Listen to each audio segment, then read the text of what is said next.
എന്താ ഇല്ല ആ സമയത്തില്ല വീട്ടിലെ അടുക്കളയിൽ പെണ്ണുങ്ങൾ തലയിൽ തുണിയിടുന്ന 2 സമയങ്ങളുണ്ട്. എപ്പോഴാണെന്നറിയോ? പെണ്ണുങ്ങൾ തലയിൽ തുണിയിടുന്ന 2 സമയങ്ങളുണ്ട്. ഭയങ്കര ധൃതിയ. എപ്പോഴാണെന്നറിയോ? പറ മനുഷ്യന്മാരെന്താ പറയാ എത്ര മടി? ഒന്ന്, പള്ളിയിലെ ഉസ്താദിനെ കാണുമ്പോൾ, പള്ളിയിലെ ഹത്തീബിനെ കാണുമ്പോൾ അള്ള വരുന്ന പോലെ എന്നാ ഉത്സാഹം എന്നറിയോ വലുത്തിടാന്. പള്ളിയിലെ ഉസ്താദം കാണാൻ വീടിന്റെ പരിസരത്ത് കൂടെ പോയാൽ പടച്ചോനെ അല്ലാ എന്താ ഒരു ഉത്സാഹം, തലേ തുണി ഇടാനൊക്കെ എന്താ ഇല്ലേ. 2 ബാങ്ക് വിളിക്കണം. ബാങ്ക് വിളിക്കുമ്പോ മോളെ ഇടുമോളെ ഷാലിടുമോളെ, എന്താ ഓട്ടം എന്നറിയോ? ഓട്ട മത്സരം. പടച്ചോനെ ബാങ്ക് വിളിച്ച് തീർന്നാൽ ലാ ഇലാഹ ഇല്ലല്ലാഹ് കഴിഞ്ഞാൽ എടുത്ത് ഒറ്റയേറാ കഴിഞ്ഞു. ഇത്രയേ ഉള്ളൂ. അള്ളാഹു ഈമാൻ തരുമാറാകട്ടെ. എൻ്റെ ഉസ്താദ് പെങ്ങന്മാരോട് പറയുന്നത്, ഉസ്താദന്മാരെ കാണുമ്പോ തലേ തുണി ഇടണോന്ന് ആരാ നിനക്ക് പറഞ്ഞെന്നെ? ഉസ്താദന്മാരെ കാണുമ്പോ തലയിൽ തുണി ഇടണമെന്ന് ആരാ പറഞ്ഞെന്ന്? ഏത് കിതാബിലാ പറഞ്ഞിട്ടുള്ളേ? ഉസ്താദിനെ കാണുന്നു, എടി ഇടുവാണെങ്കിൽ എപ്പോഴിടണം, ഇല്ലെങ്കിൽ ഇടണ്ട, ഉരിഞ്ഞിട്ടിടണം. ഇടുവാണെങ്കിൽ എപ്പോഴിടണം. ഉസ്താദന്മാരെ കാണുമ്പോ ഉസ്താദ് ആരാ? ഉസ്താദിനെ നിനക്ക് പേടി, എന്നാ നിന്നെ 24 മണിക്കൂർ നോക്കിക്കൊണ്ടിരിക്കുന്ന അള്ളാനെ നിനക്ക് പേടിയില്ലല്ലോ. അത് ചിന്തിച്ചാ ഒരു ഉസ്താദിനോട് കാണിക്കുന്ന ഒരു പേടി പോലും നീ അള്ളാനോട് കാണിച്ചില്ലല്ലോ. അതാ അള്ളാഹു നമുക്ക് ഈമാൻ തരുമാറാകട്ടെ. ചില സമയം വേണ്ട. എൻ്റെ അഭിപ്രായം, ഞാനാണെങ്കിൽ തിരുവനന്തപുരത്ത് ഒരു ആഡിറ്റോറിയത്തിൽ കല്യാണത്തിന് പോയതാ. കല്യാണത്തിന് പോകുമ്പോൾ ഒരു താത്ത ഇങ്ങനെ സാരി ഉടുത്തിട്ട്, ഉസ്താമാരൊക്കെ ക്ഷമിക്കണം കേട്ടാ, ഒരു താത്ത ഇങ്ങനെ സാരി ഉടുത്തിട്ടിരിക്കുക. ചെറുപ്പക്കാരൊക്കെ ഇങ്ങനെ നിന്നിട്ട് ഇങ്ങനെ നോക്കി സന്തോഷം. താത്ത ഇത്തിരി നല്ല സ്നേഹമുള്ള താത്തയെ, പിള്ളേരില്ലേ കണ്ടോട്ടെ എന്ന് പറഞ്ഞ് വയറൊക്കെ കാണിച്ചോണ്ടിരിക്കുക. താത്ത ഇങ്ങനെ ഇരിക്കുക, ചെറുപ്പക്കാരൊക്കെ ഇങ്ങനെ നോക്കിയിട്ടിരിക്കുക. അപ്പോഴേ ഞാനിങ്ങനെ കയറി ചെന്നപ്പോഴത്തേക്ക് കുട്ടികൾക്ക് എന്തോ വലിയ ഉഷാറ്, എന്തോ മനസ്സിലൊരു ലടുപൊട്ടിയതുപോലെ വലിയ സന്തോഷം. നോക്കളിയാ എന്നൊക്കെ പറയുന്നു. പടച്ചോനെ ഞാൻ വിചാരിച്ചു എന്തേ അല്ല ഇപ്പൊ എന്നെ കണ്ടിട്ട് പറഞ്ഞായിരിക്കും എന്ന് വിചാരിച്ചിട്ട് ഞാൻ തിരിഞ്ഞു നോക്കിയപ്പോ എന്തോ സംഭവം എന്നറിയോ? ഈ താത്ത സാരി ഉടുത്തിയിട്ടിരിക്കുമായിരുന്നു. ഞാൻ കയറി ചെന്നപ്പോ ഉസ്താദിനെ കണ്ടപ്പോ ബഹുമാനം കാരണം ആ ഉടുത്തിയിരുന്ന സാരിയുടെ ഷാളുണ്ടല്ലോ തുമ്പ്, അതെടുത്ത് തലയിലേക്ക് ഇട്ടു. അതെടുത്ത് തലമറച്ചപ്പോ ഇവിടെ മൊത്തം വെളിവായി. ആ ഒരു സന്തോഷത്തിലാ പിള്ളേരും ചിരിക്കണേ. ഞാൻ ആലോചിച്ചു പോയി, പടച്ചോനെ ഇവള് തലയിൽ തന്നെ തുണിയിടണ്ടായിരുന്നു. കാരണം ഞാൻ പോയത് കാരണം ഇതാ അവസ്ഥ. എൻ്റെ സഹോദരിമാരോട് പറയുന്നു, താത്താമാരെ ഇടുവാണെങ്കിൽ എപ്പോഴും ഇടും. അള്ളാഹു ഈമാൻ തരുമാറാകട്ടെ. കാരണം മരണം എപ്പോഴെവിടെ വെച്ചാ വരണമെന്നറിയില്ല ഒരു മനുഷ്യന്റെ മരണം. അള്ളാഹു നമുക്ക് നല്ല മരണം നൽകി അനുഗ്രഹിക്കുമാറാകട്ടെ. എൻ്റെ പ്രിയമുള്ള സഹോദരങ്ങളെ, 3 മഹാനായി പ്രവാചകൻ സല്ലല്ലാഹു അലൈഹി വസല്ലമ തങ്ങൾ പറയുന്നു. 3ാമത്തെ കാര്യം, അള്ളാഹുവിന്റെ പ്രവാചകൻ സല്ലല്ലാഹു അലൈഹി വസല്ലമ തങ്ങൾ പറയുകയാണ്, എന്റെ പ്രിയമുള്ളവരെ, മരണസമയത്തിൽ ലാ ഇലാഹ ഇല്ലല്ലാഹ് പറയാൻ കഴിയാത്ത 3ാമത്തെ നഷ്ടവാളി ആരെന്നറിയോ? അത് കള്ളു കുടിക്കുന്നവനാണെന്ന് നബി മുഹമ്മദ് മുസ്തഫ സല്ലല്ലാഹു അലൈഹി വസല്ലമ തങ്ങൾ പറയുകയാണ്. കള്ളു കുടിക്കുന്നവനുണ്ടല്ലോ, പടച്ചവനെ ഹറാമാണല്ലോ, കള്ളു കുടിക്കൽ ഹറാമാണല്ലോ. അല്ലാഹുവിന്റെ പ്രവാചകൻ അവിടെന്ന് പറഞ്ഞു, സലാസത്തുൻ ലാ യദ്ഖുലൂനൽ ജന്ന. 3 വിഭാഗം ആൾക്കാർ അല്ലാഹുവിന്റെ സ്വർഗ്ഗത്തിൽ കടക്കൂല. 3 വിഭാഗം ആൾക്കാർ അല്ലാഹുവിന്റെ സ്വർഗ്ഗത്തിൽ കടക്കില്ല എന്ന് നബി മുഹമ്മദ് മുസ്തഫ സല്ലല്ലാഹു അലൈഹി വസല്ലമ തങ്ങൾ പറയുമ്പോ അതിലെ ഒരു വിഭാഗം ആരെന്നറിയുവോ? അല്ലാഹുവിന്റെ പ്രവാചകൻ അവിടെന്ന് പറയുന്നു, തൊണ്ടക്കുഴിക്ക് താഴെ കള്ളിറക്കിയവനാണ്. കള്ളു കുടിച്ചവന് സ്വർഗ്ഗത്തിൽ കടക്കില്ല, അവന് സ്വർഗ്ഗം ഹറാമാണെന്ന് നബി മുഹമ്മദ് മുസ്തഫ സല്ലല്ലാഹു അലൈഹി വസല്ലമ തങ്ങൾ പറയുമ്പോ ഇതുകൊണ്ടുള്ള നേട്ടം എന്താണ്? ഈ കള്ളു കുടിക്കുന്നത് കൊണ്ടുള്ള നേട്ടം എന്താണ്? പരിശുദ്ധമായ ഖുർആൻ പറയുകയാ, ഇന്നമാ യുരീദു ശൈത്വാനു അയ്യൂഖിയ ബൈനകുമുൽ അദാവത വൽ ബഗ്ളാ. ഇതുകൊണ്ടുള്ള നേട്ടം എന്തെന്നറിയുവോ? പടച്ചവനെ ശത്രുതയാണ്, മനസ്സിന്റെ ഉള്ളിൽ വല്ലാത്ത ശത്രുതയാണ്. അല്ലാഹുവേ പടച്ചവനെ, പടച്ച റബ്ബിനെ കുറിച്ചുള്ള സ്മരണയുണ്ടല്ലോ, അത് ഹൃദയത്തിൽ നിന്ന് മാറ്റിക്കളയലാ. ഇതാണ് ഇതിലൂടെ ഉദ്ദേശിക്കുന്നതെന്ന് അവിടെന്ന് പറഞ്ഞു തരുമ്പോ അല്ലാഹുവിന്റെ പ്രവാചകൻ സല്ലല്ലാഹു അലൈഹി വസല്ലമ തങ്ങൾ പറയുകയാണ്, ഏതെങ്കിലും ഒരു മനുഷ്യനുണ്ടല്ലോ അവന് കള്ളു കുടിച്ചു കഴിഞ്ഞാൽ 40 ദിവസം അവന്റെ ദുആ സ്വീകരിക്കില്ല എന്ന് നബി മുഹമ്മദ് മുസ്തഫ സല്ലല്ലാഹു അലൈഹി വസല്ലമ തങ്ങൾ പറയുമ്പോ പടച്ചവനെ കള്ളൊക്കെ ഇന്ന് മാറിയല്ലോ, ഇന്ന് കള്ളുകുടിയില്ലല്ലോ, ഇന്ന് മയക്കുമരുന്നാണല്ലോ, കഞ്ചാവടിക്കുകയാണല്ലോ. സ്കൂളിൽ കുടി പഠിക്കുന്ന കുട്ടികൾ പോലും ഇന്ന് മയക്കുമരുന്നിന്റെ അടിമകളാ. എന്റെ പ്രിയമുള്ളവരെ, അള്ളാഹുവിന്റെ പ്രവാചകം പറഞ്ഞ ചെറുപ്പക്കാരാ, സ്വർഗമില്ലടാ, അള്ളാഹുവിന്റെ സ്വർഗം നിനക്ക് ലഭിക്കൂല. പ്രവാചകൻ അവിടെന്ന് പറയുകയാണ്, അള്ളാന്റെ റസൂല് പറഞ്ഞു, ഏതെങ്കിലും ഒരു മനുഷ്യൻ കള്ളു കുടിച്ചു കഴിഞ്ഞാൽ മൻ ശരിബൽ ഖംറ ഖുറൂജു നൂറുൽ ഈമാൻ,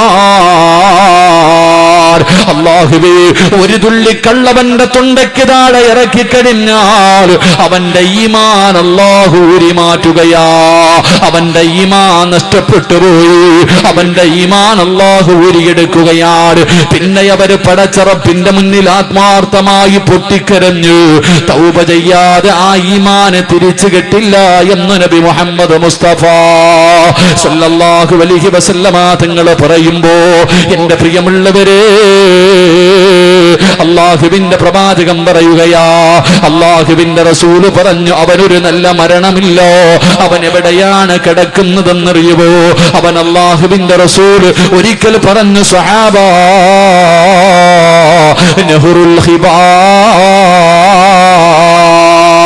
നഹ്റുൽ ഖിബാൽ. സ്വഹാബികൾ ചോദിച്ചു, യാ റസൂലല്ലാഹ് വമാ നഹ്റുൽ ഖിബാൽ, കള്ളു കുടിക്കുന്നവന് നരകത്തിൽ കൊടുക്കുന്ന ശിക്ഷ എന്തെന്നറിയോ? അല്ലാഹുവേ, നഹ്റുൽ ഖിബാൽ എന്ന് പറയുന്ന ഒരു നദിയുണ്ട് നരകത്തിന്റെ അടിത്തട്ടില്. നഹ്റുൽ ഖിബാൽ എന്ന് പറയുന്ന ഒരു നദിയിലാണ് കള്ളുകുടിയന് കിടക്കുന്നത്. അല്ലാഹുവിന്റെ റസൂല് പറയുമ്പോ സഹാബികൾ ചോദിച്ചു, നബിയേ, നഹ്റുൽ ഖിബാൽ എന്ന് പറഞ്ഞാൽ എന്താണ് നബിയേ? സഹാബാ, നരകവാസികളുടെ ചലമൊഴുകുന്ന നദിയാണ് സഹാബാ.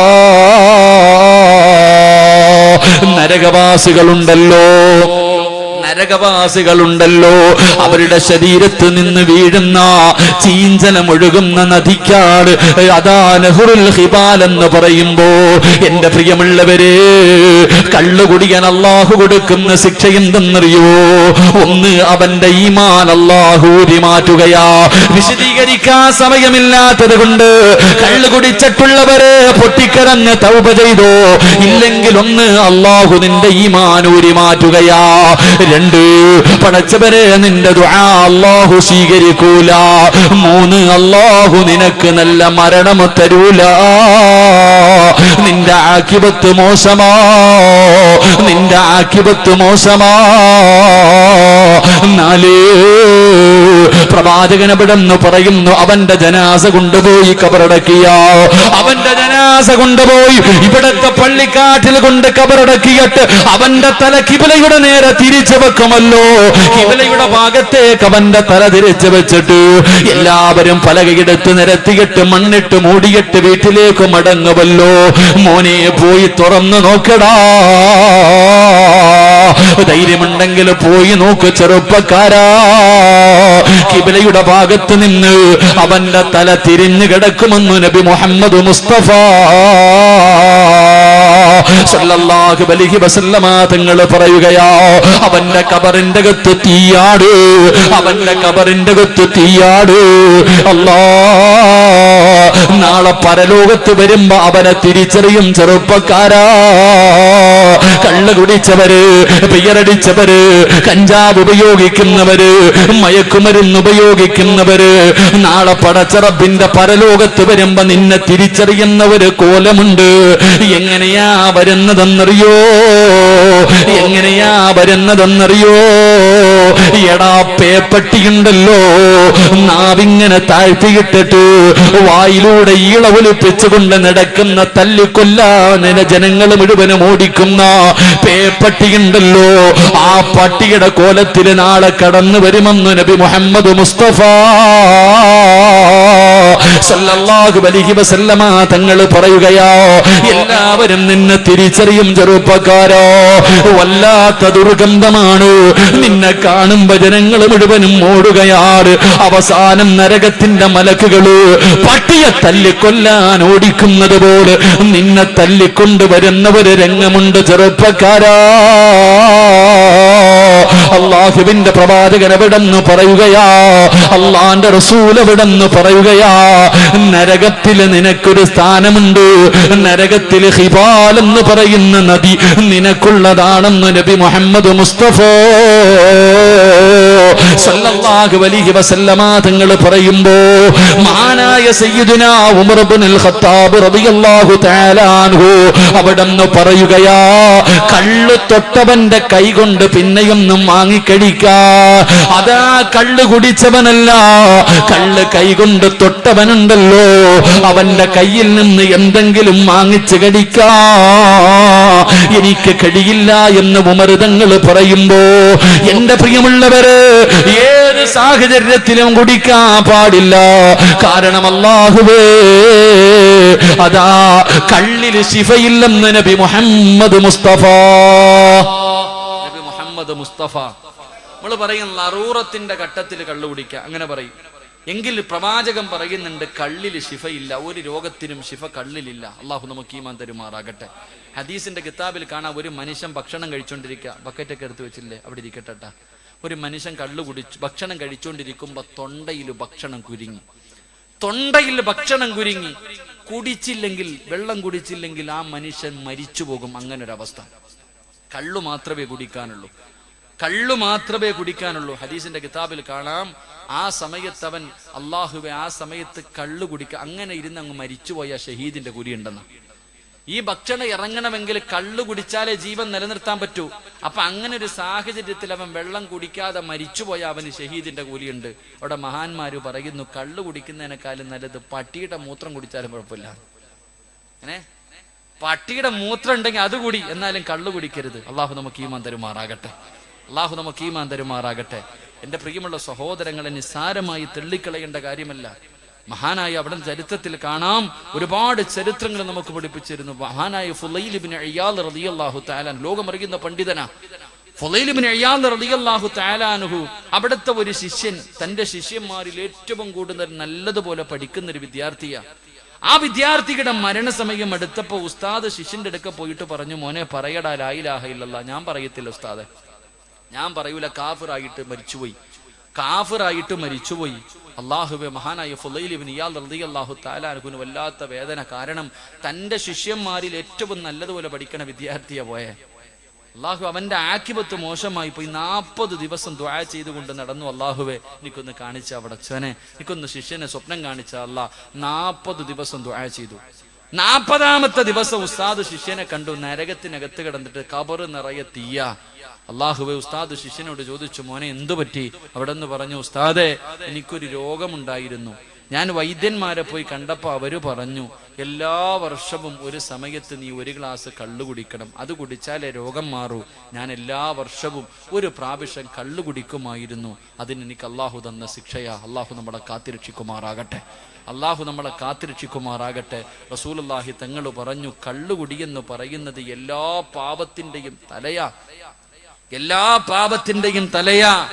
എന്റെ പ്രിയമുള്ളവരെ, അവിടുന്ന് ഹദീസിന്റെ കിതാബിൽ കാണാം, ബർസീസ എന്ന് പറയുന്ന ഒരു മനുഷ്യന്റെ ചരിത്രം അല്ലാഹുവേ അവിടുന്ന് കിതാബിൽ കാണാം. ആരാണ് ബർസീസ എന്നറിയുവോ? 220 വർഷം രാവും പകലും ഇബാദത്ത് ചെയ്ത മനുഷ്യനാ. 220 വർഷം പടച്ചവന്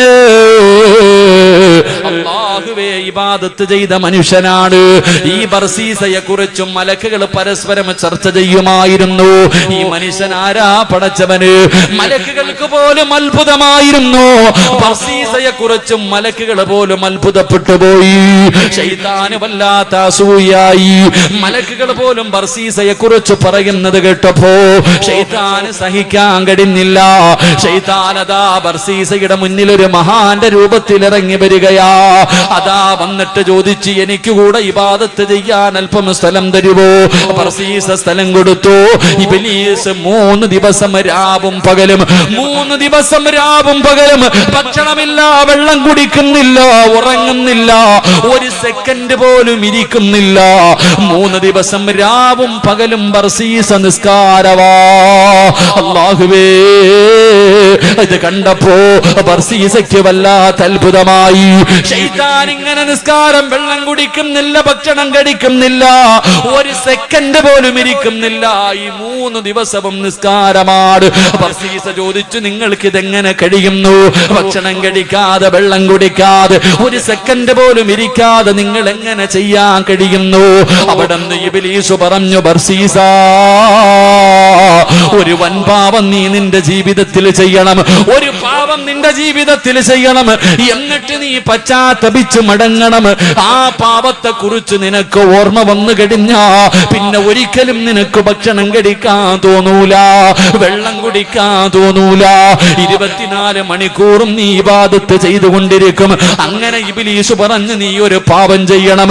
ബർസീസ ചോദിച്ചു, അല്ലാഹുവിലേക്ക് അടുക്കാനല്ലേ, എന്ത് പാപമാണ് ചെയ്യേണ്ടത്? അതാ ഇബ്ലീസ് പറഞ്ഞു, നീ വ്യഭിചരിക്കണം. ബർസീസ പറഞ്ഞു, ഇല്ല, വ്യഭിചാരമെന്ന് പറയുന്നത് മോശമായ പാപമോ, അത് നിന്ദ്യമായ കാര്യമാണ്, എന്നെ കൊണ്ട് പറ്റൂല. ഇബ്ലീസ് പറഞ്ഞു, എങ്കിൽ നീ രണ്ടാമത്തെ കാര്യം, നീ ഒരു മനുഷ്യനെ കൊല്ലണം. ബർസീസ പറഞ്ഞു, അല്ലാഹുവേ, അത് വല്ലാത്ത പാപമാണ്, അത് എന്നെ കൊണ്ട് പറ്റൂല. എങ്കിൽ ഇബ്ലീസ് പറഞ്ഞു, നീ ഒരു ഗ്ലാസ് കള്ളു കുടിക്കാൻ പറ്റുമോ? അല്ലാഹുവേ, ഈ 3 എണ്ണത്തിൽ ചെറിയ പാപമാണല്ലോ കള്ളു കുടിക്കുന്നത്. ബർസീസ ചോദിച്ചു, എവിടെ നിന്നാണ് കള്ളു കെട്ടുന്നത്? അവിടെ നിന്നൊരു കള്ള് ഷാപ്പ് കാണിച്ചു കൊടുത്തു. ബർസീസ കള്ളു കുടിക്കാൻ ചെല്ലുമ്പോ ഒരു സുന്ദരിയായ പെണ്ണുണ്ടല്ലോ, അവിടെ നിന്ന് കള്ളു കൊണ്ട് കൊടുക്കുകയാണ്. ബർസീസ കുടിച്ചു കഴിയുമ്പോ ആ പെണ്ണിന്റെ ശരീരത്തെ കയറി പിടിക്കുകയാണ്. രണ്ടുപേരും ശാരീരികമായി ബന്ധപ്പെടുകയാണ്. പടച്ചവനെ, കള്ളു കുടിച്ചോ, അത് കഴിഞ്ഞ് വ്യഭിചരിച്ചോ. വ്യഭിചാരം കഴിയുമ്പോ ആ പെണ്ണിന്റെ ഭർത്താവ് കയറി വരികയാ. രണ്ടുപേരും തമ്മിലടിയായി.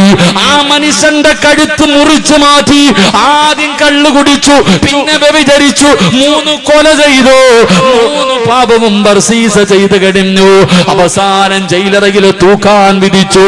തൂക്ക് കയറിൽ ഇങ്ങനെ നിൽക്കുമ്പോ അപ്പോഴും ഇബ്ലീസ് ചെന്നിട്ട് പറഞ്ഞു, ബർസീസ, നിന്നെ ഞാൻ രക്ഷപ്പെടുത്താ, എന്റെ മുന്നിലൊന്ന് സുജൂദ് ചെയ്യുവോ ബർസീസ? ബർസീസ പറഞ്ഞു, എനിക്ക് തലകുനിക്കാൻ കഴിയില്ല, എനിക്ക് സുജൂദ് ചെയ്യാൻ കഴിയില്ല, എന്നെ രക്ഷപ്പെടുത്തുവോ? എന്റെ കഴുത്തിൽ കയറ് കിടക്കുന്നത് കാരണം എനിക്ക് സുജൂദ് ചെയ്യാൻ കഴിയില്ല. ഇബ്ലീസ് പറഞ്ഞു, നീ ഒന്ന് തലകുനിച്ചാ മതി, ഒന്ന് ചെറുതായിട്ട് എന്റെ മുന്നിൽ തലകുനിച്ചാ മതി, നിന്നെ രക്ഷപ്പെടുത്താമെന്ന് പറയുമ്പോ 220 കൊല്ലം ഇബാദത്ത് ചെയ്ത മനുഷ്യനുണ്ടല്ലോ, അവസാന കാഫിറായി ചത്തുപോയി. അതുകൊണ്ട് എന്റെ പ്രിയപ്പെട്ട ചെറുപ്പക്കാരാ, കള്ളുകുടി എന്ന് പറയുന്നത് സർവകാര്യങ്ങളും സർവപാപങ്ങളുടെയും തലയാണെന്ന് നബി മുഹമ്മദ് മുസ്തഫ. നബി മുഹമ്മദ് മുസ്തഫ എല്ലാ പാപത്തിന്റെയും തുടക്കം കള്ളുകുടിയ. അള്ളാഹു നമ്മളെ കാത്തിരക്ഷിക്കുമാറാകട്ടെ. ഈ കള്ളു കുടിച്ചു കഴിഞ്ഞാൽ പിന്നെ ആടും, അല്ലേ? കള്ളു കുടിച്ചു കഴിഞ്ഞാൽ കാലുറക്കൂല, ഇങ്ങനെ ആടും, പിന്നെ ഇങ്ങനെ ചാട്ടവ. ഇതൊക്കെ എങ്ങനെ, ഈ ഗുണം എങ്ങനെയെന്നറിയാം? ഇത് സിമ്പിൾ അല്ല. ഇതൊക്കെ ഉണ്ടാകാൻ ഒരു കഥയുണ്ട്. അള്ളാഹു നമുക്ക് പഠിക്കാൻ ഭാഗ്യം തരുമാറാകട്ടെ. ഉറക്കപ്പറ, അള്ളാഹു പഠിക്കാൻ ഭാഗ്യം തരുമാറാകട്ടെ. ആദം നബി അലൈഹിസ്സലാം മുന്തിരി തട്ടു. ചരിത്രത്തിൽ കാണാം. ആദം നബി അലൈഹിസ്സലാം ഒരു മുന്തിരി നട്ടപ്പോ ശൈത്താനാണെങ്കിൽ ഒരു മയിലിനെ പിടിച്ച് അറുത്തിട്ട് അതിന്റെ രക്തം കൊണ്ടുവന്നു ഈ മുന്തിരി വള്ളിയുടെ താഴെ ഒഴിച്ചു. രണ്ടാമതൊരു കുരങ്ങനെ പിടിച്ചറുത്തിട്ട് അതിന്റെ രക്തവും കൊണ്ടുവന്നൊഴിച്ചു. മൂന്നാമത് സിംഹത്തിനെ അറുത്തിട്ട് അതിന്റെ രക്തം കൊണ്ടുവന്ന് ഇതിന്റെ ചുവട്ടിലൊഴിച്ചു. 4 പന്നി എന്ന് പറയുന്ന മൃഗത്തിനെ അറുത്തിട്ട് അതിന്റെ രക്തം കൊണ്ടുവന്ന് ഇതിന്റെ ചുവട്ടിലൊഴിച്ചു. മഹാനായ തഴവ ഉസ്താദ് പറയുന്നുണ്ട്, അതാ കള്ളു കുടിച്ചു കഴിഞ്ഞാൽ മയിലാടുന്നത് പോലെ ആടുന്നത്. തഴവ ഉസ്താദ് പറയണ്, ഒരു 60 അടിച്ചു കഴിഞ്ഞാൽ പിന്നെ ഇങ്ങനെ ആട്ടവാ, മയിലാടണ പോലെ ഇങ്ങനെ ആടുന്നത് അതുകൊണ്ടാ. 2, പിന്നെ ഈ കൊരങ്ങൻ ചാടണ പോലെ ചാട്ടവാ അങ്ങോട്ടും ഇങ്ങോട്ടും കിടന്നിട്ട് കള്ളു കുടിച്ചു കഴിഞ്ഞാൽ. 3, പിന്നെ ധൈര്യം വല്ലാത്തത്, കള്ളു കുടിച്ചു കഴിഞ്ഞാൽ ഭയങ്കര ധൈര്യവാ, സിംഹത്തിന്റെ ധൈര്യം, കാരണം സിംഹത്തിന്റെ രക്തം ഒഴിച്ചതുകൊണ്ട്. 4, പന്നി എന്ന് പറയുന്ന ജീവി ഏത് കാഷ്ടത്തിലും കിടക്കും, ഉറക്കാ, ഏത് വേസ്റ്റിലും കിടന്നുറങ്ങിക്കോളും. അതുകൊണ്ട് ആ കള്ളു കുടിച്ചവൻ ചാലി കിടന്നിട്ട് ഉറങ്ങുന്നത്. അള്ളാഹു നമ്മളെ കാത്തിരക്ഷിക്കുമാറാകട്ടെ, അള്ളാഹു കാത്തിരക്ഷിക്കുമാറാകട്ടെ. അതുകൊണ്ട് എൻ്റെ പ്രിയമുള്ള സഹോദരങ്ങളെ, കള്ളുകുടി അത് ജീവിതത്തിൽ നിന്ന് ഒഴിവാക്കുക. അപ്പൊ നിങ്ങൾ പറയും, ഉസ്താദെ ഞാൻ കള്ളൊന്നും കുടിക്കുന്നില്ലല്ലോ. കള്ളു കുടിക്കുന്നില്ല, പക്ഷെ നീ വീടി വലിക്കുന്നുണ്ടല്ലോ. കള്ളൊന്നും ആരും കുടിക്കണില്ല, പക്ഷെ വീടി വലിക്കുന്നുണ്ടല്ലോ. അള്ളാഹു നമുക്ക് ഈമാൻ തരുമാറാകട്ടെ. വീടി വലിക്കാവോ? ഞാൻ വിവാദം ഉണ്ടാക്കാൻ പറയാം. ലൈവ് ഉണ്ടോടെ അനിയന്മാരെല്ലാം പോയാ വീടി വലിക്കാവോ? പറ മനുഷ്യന്മാരെ, വീടി വലിക്കാവോ? വീടി വലിക്കൽ ഹലാലാണോ? ഹറാമല്ല. വീടി വലിക്കൽ ഹറാമല്ല. അങ്ങനെ കേട്ടപ്പാ. വീടി വലിക്കൽ ഹറാമൊന്നുമല്ലല്ലോ, കറാഹത്ത് കണ്ടല്ലേ അല്ലേ? വീടി വലിക്കൽ ഹറാമല്ല, ഇന്നെന്താണ് കറാഹത്താണെന്ന് പണ്ട് മഹാന്മാർക്ക് അഭിപ്രായമുണ്ട്. പക്ഷെ പല കറാഹത്താകുമ്പോ ഒരു ഹറാം. 40 പ്രാവശ്യം നീ വീടി വലിക്കുമ്പോ, പറ, 40 പ്രാവശ്യം പോട്ട് 100 പ്രാവശ്യം നീ വലിക്കുമ്പോ അതൊരു ഹറാമിന്റെ സ്ഥാനത്തല്ലേ? അള്ളാഹു നമുക്ക് ഈമാൻ തരുമാറാകട്ടെ. ഇതെവിടെ നിന്നാ വന്നേന്നറിയോ? തഴവസ്ഥാന്റെ ബൈത്തി കാണാം. എവിടെ നിന്നാണ് പുകയില ഉണ്ടാക്കിയെന്നറിയോ? വീടിയുടെ ഇലയ്ക്കുണ്ടല്ലോ, ഇത് എവിടെ നിന്നാണ് ഉണ്ടാക്കിയത്? അള്ളാഹു സുബ്ഹാനഹു വ തആല ശൈത്താനെ ശപിച്ചു. അള്ളാന്റെ മുന്നിൽ, ആദം നബിയുടെ മുന്നിൽ സുജൂദ് ചെയ്യാൻ പറഞ്ഞപ്പോ ചെയ്യാത്തതിന്റെ പേരിൽ അള്ളാഹു ഇബ്ലീസിനെ ശപിച്ചു. ആ ശപിച്ച സമയത്ത് പേടിച്ചവൻ മൂത്രമൊഴിച്ചു കളഞ്ഞു. ഇബ്ലീസ് അള്ളാന്റെ ശാപം കിട്ടിയപ്പോ നിന്നു മൂത്രമൊഴിച്ചു. ആ മൂത്രമൊഴിച്ച സ്ഥലത്ത് നിന്നാ ഇതൊക്കെ ഉണ്ടായത്. അതാ വാപ്പ നീ എടുത്ത് ഇങ്ങനെ വെച്ചിട്ട് ഇങ്ങനെ വലിക്കുന്നത്. അള്ളാഹു ഈമാൻ തരുമാറാകട്ടെ, അള്ളാഹു ഈമാൻ തരുമാറാകട്ടെ. പ്രായം കുറെ ആയില്ല വാപ്പ, ഇതൊക്കെ ഒന്ന് നിർത്തിക്കൂടെ? നന്നാവണോ എന്നുള്ള ചിന്തയൊന്നുമില്ലാത്തത്. ഈ ദുശീലങ്ങളൊക്കെ നിങ്ങളുടെ ഭാര്യമാരൊക്കെ എങ്ങനെ ദുർഗന്ധം എന്നറിയോ? ഈ വീടിയൊക്കെ വലിക്കാൻ എനിക്കിഷ്ടമല്ല. എൻ്റെ വാപ്പ വലിക്കുമായിരുന്നു, വാപ്പയ്ക്ക് പറ്റൂലായിരുന്നു, വല്ലാത്ത. അള്ളാഹു അദ്ദേഹത്തിന് പുറത്തു കൊടുക്കുമാറാകട്ടെ. എൻ്റെ വാപ്പ നോമ്പ് മുറിച്ചു കഴിഞ്ഞാൽ പ്രശ്നം ഇങ്ങനെ നിൽക്കും, ഒരു ഈത്തപ്പഴവും വെള്ളം കുടിക്കും, പിന്നെ വലിക്കണം. വാപ്പയ്ക്ക് ഇങ്ങനെ ബേജാറാ. ഐസിയുവിൽ കിടന്നപ്പോൾ ഡോക്ടർ പറഞ്ഞു നിങ്ങളൊന്ന് വീഡിയോ വലിക്കരുതെന്ന്. ഞാൻ കവറിൽ പോകണമെന്നാ വാപ്പ പറഞ്ഞേ. ചില ആൾക്കാരങ്ങനെ ആയി, പഴയ ആൾക്കാർ.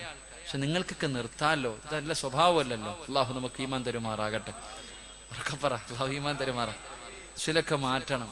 ഭാര്യമാരൊക്കെ ഭർത്താക്കന്മാരുടെ കഴുത്തിന് പിടിച്ചിട്ട് പറയണം വീഡിയോ വലി നിർത്തിയേക്കണം, എടുത്ത് കളഞ്ഞേക്കണം. ഇതൊക്കെ നിർത്തണം, അത് നല്ല സ്വഭാവമല്ല. ലഹരിയുമായി ബന്ധപ്പെട്ട കാര്യങ്ങൾ അതിലേക്ക് വരുന്നുണ്ട്. അള്ളാഹു നമുക്ക് പുറത്തുവരുമാറാകട്ടെ. എൻ്റെ പ്രിയമുള്ള സഹോദരങ്ങളെ, ഞാൻ പറഞ്ഞു വന്നത്, പ്രവാചകൻ സല്ലല്ലാഹു അലൈഹി വസല്ലമ തങ്ങൾ പറഞ്ഞു, കള്ളുകുടിക്കുക, ലഹരി ഉപയോഗിക്കുക, അവന്റെ ആക്കിബത്ത് മോശമാ. ചെറുപ്പക്കാരെ എപ്പോഴാണെന്നറിയില്ല. ഇനി അടുത്ത് എൻ്റെ പ്രിയമുള്ളവരെ, ഒരുപാട് മരണങ്ങൾ, വല്ലാത്ത മരണങ്ങൾ, പെട്ടെന്നുള്ള മരണങ്ങൾ. അള്ളാഹു നമ്മളെയൊക്കെ കാത്തിരക്ഷിക്കുമാറാകട്ടെ. എൻ്റെ പ്രിയപ്പെട്ട സഹോദരങ്ങളെ, അള്ളാഹുവിൻ്റെ പള്ളിക്കൊരു സെന്റ് വസ്തു വാങ്ങാൻ, നിങ്ങളിരിക്കുന്ന ഈ ചെറിയ സ്ഥലം, അത് അള്ളാഹുവിൻ്റെ പള്ളിക്ക് വേണ്ടി, ഒരു പള്ളി കെട്ടാൻ വേണ്ടി വാങ്ങാനുള്ളതാ. എൻ്റെ പ്രിയമുള്ളവര്, സംഘാടകർ ബക്കറ്റുമായിട്ട് നിങ്ങളുടെ മുന്നിലേക്ക് കടന്നു വരുന്നു. സദക്ക കൊടുക്കാൻ കഴിയുമോ? അള്ളാഹു തരുന്ന പ്രതിഫലം ഞാൻ പറയാം. അള്ളാഹു ഞാൻ നിങ്ങൾക്ക് തരുന്ന പ്രതിഫലം പറയാം. നിങ്ങൾ ആരെങ്കിലും മനസ്സറിഞ്ഞുകൊണ്ടൊരു നല്ല സദക്ക നിങ്ങൾ കൊടുത്താൽ അള്ളാഹു നിങ്ങൾക്ക് തരുന്ന പ്രതിഫലം അള്ളാഹു നിങ്ങൾക്ക് വരാനുള്ള വിപത്തുകളെ തട്ടിമാറ്റുമെന്ന് നബി മുഹമ്മദ് മുസ്തഫ. ഉറക്കെ നബി മുഹമ്മദ് മുസ്തഫ സല്ലല്ലാഹു അലൈഹി വസല്ലം. എൻ്റെ പ്രിയപ്പെട്ടവരെ, നിങ്ങളൊക്കെ പത്രത്തിൽ വായിച്ചത്, കഴിഞ്ഞ ആഴ്ച മലപ്പുറം കുറ്റിപ്പുറത്തു ഭാഗത്ത് ഞാനൊരു വീട്ടിലേക്ക് കടന്നു ചെന്നു. അള്ളാഹുവേ, വിവാഹം കഴിഞ്ഞു 10-11 വർഷക്കാലം ഭാര്യയും ഭർത്താവും അള്ളാഹുവിനോട് ദുആ ചെയ്തു, പടച്ചവനെ ഒരു സന്താനത്തിനെത്താ അല്ലാഹ്. ഭാര്യയും ഭർത്താവും ഒരുപാട് കൊല്ലം റബ്ബിനോട് ദുആ ചെയ്തു. അള്ളാഹു 3 മക്കളെ കൊടുത്തു. ഒരാൾക്ക് 21 വയസ്സ്, രണ്ടാമത്തെ പെൺകുട്ടി +1 പഠിക്കുന്നു, മൂന്നാമത്തെ കുട്ടി ഒരു ചെറിയ കുട്ടി 10-12 വയസ്സ് മാത്രമേ ഉള്ളൂ. അവൻ ഹുദവിക്ക് പഠിക്കാൻ വേണ്ടി നിൽക്കുന്ന ഒരു മുതഅല്ലിമ. ഈ പൂജയുടെ ലീവ് വന്നപ്പോ എല്ലാവരും കൂടെ, അവര് 3 പേരും കൂടെ അള്ളാഹുവെ ഒരു കുടുംബ വീട്ടിലേക്ക് കടന്നു ചെന്നിട്ട് പുഴയിലേക്ക് കുളിക്കാൻ ഇറങ്ങിയതാ. തന്റെ കൂടപ്പുറപ്പ് വെള്ളത്തിന്റെ അകത്ത് മുങ്ങി ഇങ്ങനെ താഴുന്നത് കണ്ടപ്പോ സഹോദരിയും സഹോദരനും കൂടെ രക്ഷപ്പെടുത്താൻ കൂടെ ചാടി. എന്റെ പ്രിയപ്പെട്ട സഹോദരങ്ങളെ, ഗൾഫിൽ ഉമ്മയ്ക്ക് സുഖമില്ല എന്ന് പറഞ്ഞ് വാപ്പാനെ വിളിച്ചു വരുത്തി. വീട്ടിലേക്ക് ആ സഹോദരൻ കയറി വരുമ്പോ വീട്ടിൽ ടാർപ്പ് കെട്ടിയിട്ടിരിക്കുന്നു, ആൾക്കാർ നിൽക്കുന്നു. ഉമ്മ എന്ന് വിളിച്ചുകൊണ്ട് വീടിന്റെ അകത്തേക്ക് കടന്നു ചെന്നപ്പോ പ്രിയപ്പെട്ട പൊന്നുമകനെ ചേർത്ത് പിടിച്ചിട്ട് ഉമ്മ പറഞ്ഞു, മോനെ, അള്ളാഹു നിനക്ക് നൽകിയ 3 മക്കളും പോയി. എന്റെ പ്രിയമുള്ള സഹോദരങ്ങളെ, അള്ളാഹു കൊടുത്ത ഒരുപാട് കാലം ദുആ ചെയ്ത് കാത്തിരുന്നിട്ട് അള്ളാഹു കൊടുത്ത 3 മക്കളുടെ മയ്യത്ത് കണ്ട വാപ്പ, ഞാൻ ആ വീട്ടിലേക്ക് കടന്നു ചെന്നു. പൊട്ടിക്കരഞ്ഞുകൊണ്ടിരിക്കുന്ന പിതാവിനോട് എന്തു പറഞ്ഞു സമാധാനിപ്പിക്കണമെന്നറിയില്ല. അടുത്ത് ചെന്നിരുന്നിട്ട് ഞാൻ പറഞ്ഞു, അള്ളാഹു നിങ്ങൾക്ക് 3 ശുഹദാക്കളെ വളർത്താനുള്ള ഭാഗ്യം നൽകിയല്ലോ. നിങ്ങളുടെ മക്കൾക്ക് ശുഹദാഇന്റെ കൂലിയാണല്ലോ. അള്ളാഹുവെ, ഒരുപാട് കാര്യങ്ങൾ ഇങ്ങനെ പറഞ്ഞു. അവസാനം ആ പ്രിയപ്പെട്ട പിതാവിനെ കെട്ടിപ്പിടിച്ച് കരഞ്ഞിട്ട് ചോദിച്ചു, ഉസ്താദേ, ഞാൻ മരിക്കുന്ന കാലം വരെ ഞങ്ങൾ രണ്ടുപേരും ഇനി ജീവിക്കണ്ടേ ഉസ്താദേ? ഭാര്യയും ഭർത്താവും വീടിന്റെ അകത്ത് ഒറ്റയ്ക്കായി പോയപ്പോ അള്ളാഹു ആ കുടുംബത്തിന് ക്ഷമ നൽകി അനുഗ്രഹിക്കുമാറാകട്ടെ. എന്റെ പ്രിയമുള്ളവരെ, എന്തിനാ ഇത് പറഞ്ഞതെന്നറിയുവോ? ഈ സംഘാടകർ നിങ്ങളുടെ മുന്നിലേക്ക് ബക്കറ്റുമായി കടന്നു വരുമ്പോ നിങ്ങളുടെ മനസ്സിലേക്ക് കടന്നു വരേണ്ടത്, അള്ളാഹുവിന്റെ പള്ളിക്ക് വേണ്ടിയാ ഞാനൊരു സദക്ക കൊടുത്താൽ എന്റെ ജീവിതത്തിൽ അള്ളാഹു എന്തെങ്കിലും തീരുമാനിച്ചിട്ടുണ്ടെങ്കിൽ ആ വിപത്തിനെ തട്ടിമാറ്റാൻ ഈ സദക്കയ്ക്ക് കഴിയുമെന്ന് നബിയുനാ റസൂലുള്ളാഹി സ്വല്ലല്ലാഹു അലൈഹി വസല്ലം. അതുകൊണ്ട് മനസ്സറിഞ്ഞുകൊണ്ട് എല്ലാവരും ഒരു സദക്ക എടുക്കുക. അള്ളാഹുവെ, പടച്ചവനെ, എന്റെ മക്കളെ നീ കാക്കണം തമ്പുരാനെ. അറുത്തു മുറിക്കുന്ന രോഗങ്ങളെ തൊട്ടെന്നെ കാത്തിരക്ഷിക്കണം. അള്ളാഹുവെ, എനിക്ക് നീ പട്ടിണി തരരുത്, ഒരു മനുഷ്യന്റെ മുന്നിലും കൈനീട്ടി യാചിക്കേണ്ട അവസ്ഥ എനിക്ക് തരരുത് എന്ന ഒരു നല്ല നീയത്തോടെ ഒരു നല്ല സദക്ക എടുക്കുക. എല്ലാവരും ഒരു നല്ല സദക്ക.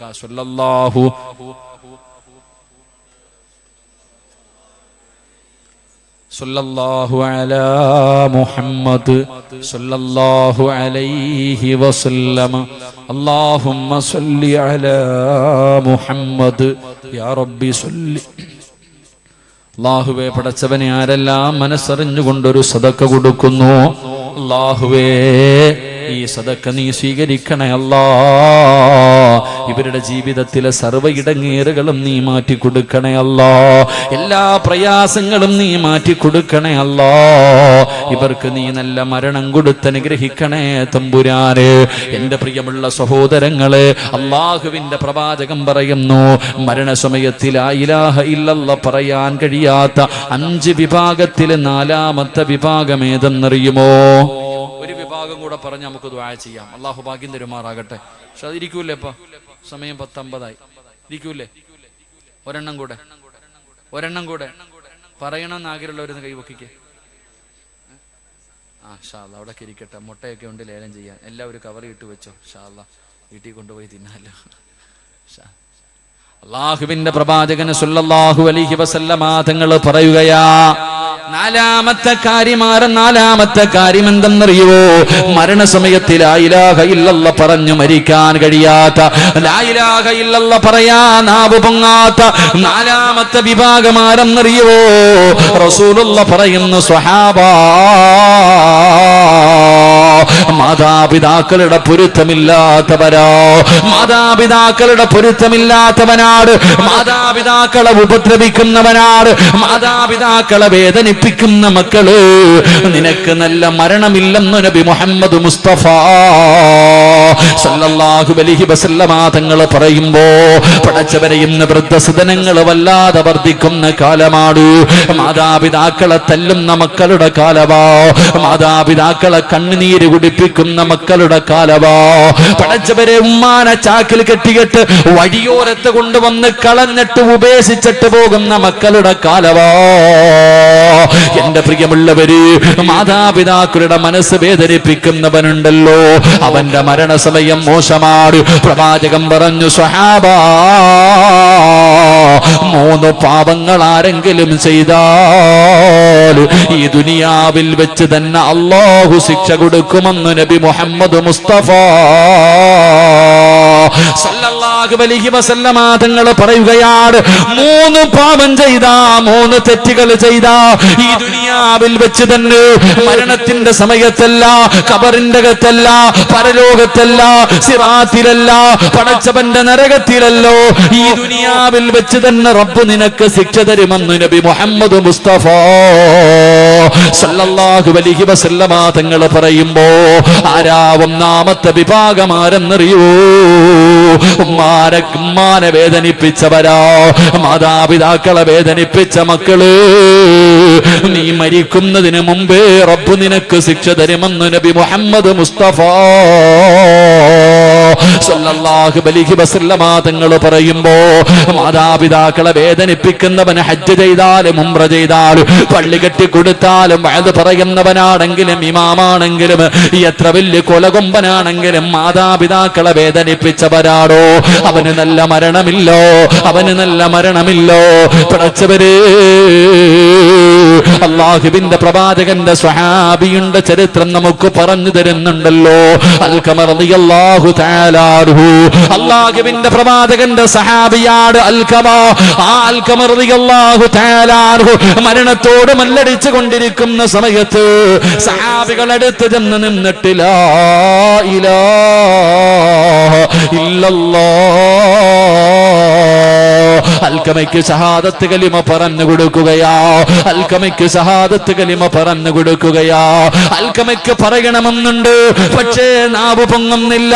ഷഹാദത്ത് കലിമ പറയണമെന്നല്ലോ എന്റെ റസൂലിന്റെ സ്വഹാബിക്ക് ആഗ്രഹമുണ്ട്. പക്ഷേ നിസ്കരിച്ച, ഖുർആൻ ഓതിയ, സ്വലാത്ത് പറഞ്ഞ, ഒരുപാട് സൽക്കർമ്മങ്ങൾ ചെയ്ത അൽഖമയ്ക്ക് ലാ ഇലാഹ ഇല്ലല്ലാഹ് പറയാ കഴിയുന്നില്ല. പ്രവാചകന്റെ മുന്നിലേക്ക് സ്വഹാബത്ത് കടന്നു വന്നു. യാ റസൂലല്ലാഹ്, അൽഖമയ്ക്ക് ഷഹാദത്ത് കലിമ പറയാ കഴിയുന്നില്ല നബിയേ, നാവ് പൊങ്ങുന്നില്ല നബിയേ. അല്ലാഹുവിന്റെ റസൂൽ ചോദിച്ചു, സഹാബാ, അൽഖമയുടെ ഉമ്മ ജീവിച്ചിരിപ്പുണ്ടോ സഹാബാ? ഒന്നാമത് ചോദിച്ച ചോദ്യമതാ, ഉമ്മ ജീവിച്ചിരിപ്പുണ്ടോ? ഉണ്ട് നബിയേ, വിളിച്ചു കൊണ്ടുവാ സഹാബാ. സഹാബികൾ അൽഖമർ റളിയല്ലാഹു തആല അൻഹുവിന്റെ വീട്ടിലേക്ക് കടന്നു ചെന്നു. ഉമ്മാനെ വിളിച്ചു കൊണ്ടുവരികയാ. അല്ലാഹുവിന്റെ റസൂൽ ചോദിച്ചു, ഉമ്മാ, നിങ്ങളുടെ പൊന്നുമോനുമായിട്ട് എങ്ങനെയാണുമ്മാ? അൽഖമർ റളിയല്ലാഹു തആല അൻഹുവിന്റെ മാതാവ് അവിടെന്ന് പറയുന്നു, യാ റസൂലല്ലാഹ്, എനിക്ക് അൽഖമാനെ വല്ലാത്ത ഇഷ്ടമായിരുന്നു നബിയേ, അവന് എന്നെ ജീവനായിരുന്നു നബിയേ, എന്നോട് വല്ലാത്ത സ്നേഹമായിരുന്നു. പക്ഷേ അവൻ വിവാഹം കഴിച്ചു കഴിഞ്ഞപ്പോ അവന്റെ സ്വഭാവം മാറി നബിയേ, എന്നെക്കാളും സ്നേഹം അവൻ അവന്റെ ഭാര്യയോടാണ് നബിയേ. അല്ലാഹുവേ, തല്ലിയ മകന്റെ കഥയല്ല, മകന്റെ കഥയല്ല, അടിച്ചിറക്കിയ മകന്റെ കഥയല്ല. അല്ലാഹുവിന്റെ പ്രവാചകന്റെ സ്വഹാബി അൽഖമർ റളിയല്ലാഹു തആല അൻഹു ഉമ്മ പറയുന്നു, എന്നോട് അവന് വല്ലാത്ത സ്നേഹമായിരുന്നു. പക്ഷേ വിവാഹം കഴിച്ചു കഴിഞ്ഞപ്പോ എന്നെക്കാളും സ്നേഹം അവനവന്റെ ഭാര്യയോടാണ് നബിയേ. അത് ഉമ്മയുടെ തെറ്റിദ്ധാരണയായിരുന്നു, അത് ഉമ്മയുടെ തെറ്റിദ്ധാരണയായിരുന്നു. അല്ലാഹുവിന്റെ റസൂലിനോട് പറയുന്നു, യാ റസൂലല്ലാഹ്, അതെന്റെ മനസ്സിൽ വേദനയുണ്ടാക്കി നബിയേ. അല്ലാഹുവിന്റെ റസൂല് പറഞ്ഞു, ഉമ്മ, നിങ്ങളുടെ പൊന്നുമോനും മരണസമയത്ത് കിടക്കുകയാ, അവൻ സക്കറാത്തിന്റെ അവസ്ഥയിലോ. നിങ്ങൾ പൊരുത്തം കൊടുത്താലേ അവന് ഷഹാദത്ത് കലിമ പറയാൻ കഴിയൂ. നിങ്ങളൊന്ന് പൊരുത്തപ്പെട്ട് കൊടുക്കുവോ ഉമ്മ? ആ ഉമ്മ പറഞ്ഞു, ഇല്ല നബിയേ, എനിക്കത് പൊരുത്തപ്പെട്ട് കൊടുക്കാൻ കഴിയില്ലോ, അവനെ ഞാൻ വല്ലാതെ സ്നേഹിച്ചതാ നബിയേ, പൊരുത്തപ്പെടൂല എന്ന് ഉമ്മ പറഞ്ഞപ്പോ അല്ലാഹുവിന്റെ റസൂല് പറഞ്ഞു, സഹാബാ, കത്തിച്ച് കള സഹാബാ. ഉമ്മയുടെ പൊരുത്തമില്ലാത്തവര് ജീവനോടെ കത്തിച്ച് കള സഹാബാ. അല്ലാഹുവിന്റെ പ്രവാചകൻ പറയുമ്പോ ഉമ്മ ചോദിക്കുന്നു, യാ റസൂലല്ലാഹ്, എന്റെ മോനെ കത്തിക്കല്ല നബിയേ, അവൻ എന്ത് ചെയ്താലും എന്റെ മകനാണല്ലോ നബിയേ. ഞാനവന് പൊരുത്തപ്പെട്ട് കൊടുത്തിരിക്കുന്നു നബിയേ. പറഞ്ഞു തീരേണ്ട താമസം അൽഖമ റളിയല്ലാഹു തആല അൻഹു തന്റെ നാവ് പൊക്കിയിട്ട് ലാ ഇലാഹ ഇല്ലല്ലാഹ് എന്ന് ഷഹാദത്ത് കലിമ പറഞ്ഞിട്ട് ലോകത്തോട് യാത്രയായെന്ന് ചരിത്രം പഠിപ്പിക്കുമ്പോ എന്റെ പ്രിയമുള്ള മുസ്ലിമേ, പലപ്പോഴും ഉമ്മാനെ വഴക്ക് പറഞ്ഞിട്ടുണ്ടല്ലോ, ഉമ്മാടെ മുന്നിൽ കയർത്തിട്ടുണ്ടല്ലോ, ഉമ്മയുടെ മനസ്സിന് വേദനയുണ്ടാക്കുന്ന എന്തെങ്കിലും ഞാനും നിങ്ങളും പറഞ്ഞു പോയിട്ടുണ്ടെങ്കിൽ, അവരുടെ കണ്ണ് നിറയിപ്പിച്ചിട്ടുണ്ടെങ്കിൽ, അല്ലാ എത്ര വലിയ കൊലകൊമ്പനാണെങ്കിലും നീ രക്ഷപ്പെടൂല, നിനക്ക് നല്ല മരണം കിട്ടൂല, നിനക്ക് അല്ലാഹുവിന്റെ സ്വർഗമില്ലോ. അതുകൊണ്ട് എന്റെ പ്രിയമുള്ളവരോട് പറയുകയോ, മാതാപിതാക്കളുടെ പൊരുത്തമില്ലാതെ നമുക്ക് രക്ഷയില്ലല്ലോ. അവരല്ലേ നമ്മളെ അല്ലാഹുവിന്റെ പ്രവാചകന്റെ മുന്നിലേക്ക് ഒരു മനുഷ്യന് കടന്നു വന്നിട്ട് ചോദിച്ചു, യാ റസൂലല്ലാഹ്, എനിക്ക് ഏറ്റവും കൂടുതൽ കടമ ആരോടാണ് നബിയേ? നിന്റെ ഉമ്മയോടാണ് മോനെ. രണ്ടാമതാരോടാ നബിയേ? നിന്റെ ഉമ്മയോടാണ്. മൂന്നാമതാരോടാ നബിയേ? നിന്റെ ഉമ്മയോടാണ്. നാലാമതാരോടാ നബിയേ? നിന്റെ വാപ്പയോടാ. 3 പ്രാവശ്യവും അല്ലാഹുവിന്റെ പ്രവാചകം പറഞ്ഞത് ഉമ്മാ ഉമ്മാ ഉമ്മാ. കാരണം ഗർഭം ചുമന്നതു 10 മാസം തള്ളയാ, പ്രസവിച്ച വേദന തിന്നതും അവർ തന്നെയാ, പാലൂട്ടി നിന്നെ വളർത്തലും അവരാണ്. ഈ 3 കാര്യം ഉപ്പയിൽ ഒഴിവാണ്. ഗർഭം ചുമന്നത് ഉമ്മയാണ്. അല്ലാ, നല്ലതുപോലെ ഭക്ഷണം കഴിക്കാൻ കഴിയില്ല, ഒന്ന് കിടന്നുറങ്ങാൻ കഴിയില്ലോ, ആരോടും പരാതി പറയാതെ 9.5 മാസം ചുമന്നുകൊണ്ട് നടന്നത് നമ്മുടെ പെറ്റുമ്മയാ. മോനെ, മരണവേദനയുടെ വേദനയിൽ നിന്ന് പ്രസവിച്ചത് ഉമ്മയാ, നിനക്ക് പാല് തന്ന് വളർത്തിയത് ഉമ്മയാ. അതുകൊണ്ട് നിന്റെ ഉമ്മയോടാണ് നിനക്ക് ഏറ്റവും കൂടുതൽ കടമ. വാപ്പയ്ക്ക് വിലയില്ല എന്നല്ല, വാപ്പയ്ക്ക് മഹത്വമില്ല എന്നല്ല, വാപ്പ സ്വർഗത്തിന്റെ മധ്യ കവാടമാണെന്ന് നബി മുഹമ്മദ് മുസ്തഫ. അല്ലാഹുവേ, ഞങ്ങളുടെ മരിച്ചുപോയ മാതാപിതാക്കളുടെ മണ്ണറ നീ മണിയറയാക്കണേ അല്ലാ, അവരുടെ ഖബർ വിശാലമാക്കണേ അല്ലാ. ജീവിച്ചിരിക്കുന്ന മാതാപിതാക്കൾക്ക് നീ ആഫിയത്തും ദീർഘായുസ്സും നൽകണേ അല്ലാ, അവരുടെ പൊരുത്തം നൽകി അനുഗ്രഹിക്കണേ റബ്ബേ. അല്ലാഹു നമുക്ക് ഈമാൻ നൽകി അനുഗ്രഹിക്കുമാറാകട്ടെ.